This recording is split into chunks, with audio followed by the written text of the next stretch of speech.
Hi, Jerry Albrikes, National Platform Tennis Champion. Today in our 1-minute clinic, we're talking about playing from the baseline and actually volleying from there. Here we go.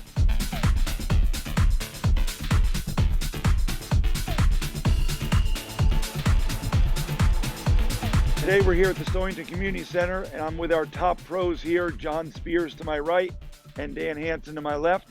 What we're going to work on is when we're at the baseline in paddle, we tend to think hit ground strokes, backswing, full backswing. We're really working on being volleyers from the baseline. And understand it's not about big backswing and hitting forehands and backhands. Even though we're at the baseline, we're thinking volley, block, volley, volley. So as my opponents are hitting balls at me, I'm in the continental grip looking to block forehands and backhands. Simple, compact, paddle out in front. And the whole time as I'm doing this, I always see the paddle. I always see the paddle in front of me. Very rarely is my racket going back. I'm chipping, I'm blocking, because we always talk about them. They're at the net looking to not have backswing, but I'm equal distance and they're firing balls at me.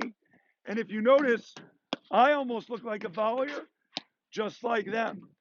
And the biggest mistake is the backswing. And that's going to get you in trouble against a good team with hard overheads and volleys.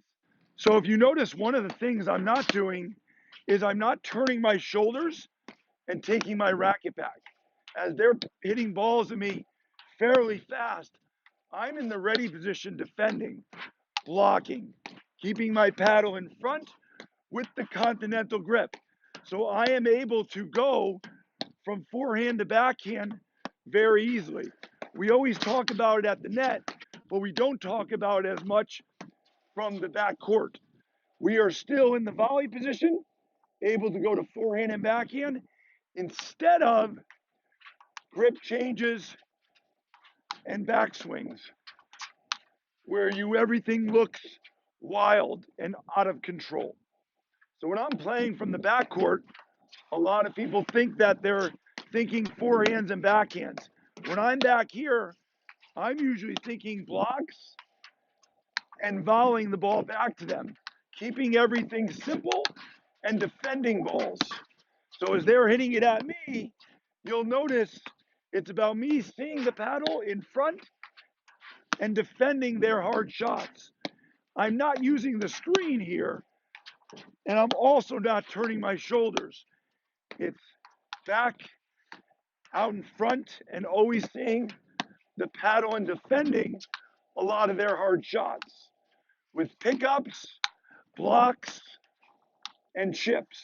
So when you block the first one, sometimes the racket goes back and people get late, especially when the volley comes hard. So you block maybe, but once that's what's happening is people's first move is shoulder turn and racket back. And I'm telling them, abandon the shoulder turn, get in the ready position, and be ready to block.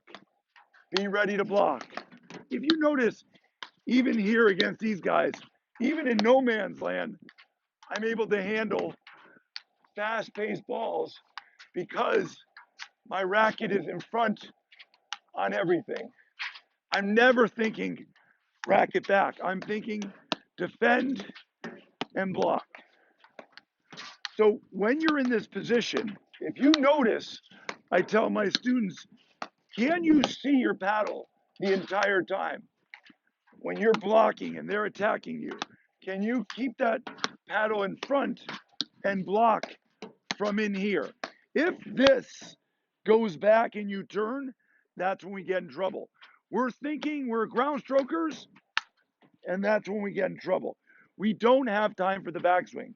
So if you lose sight of your paddle at any time, you've added too much. Even if you make contact, you're going to overcook that ball. They're peppering me, and I'm looking to just defend their shot. So as they pepper, I block, I defend. I never lose sight of the paddle. Never lose sight of the paddle. Hands in front. Lob winner. Time's up.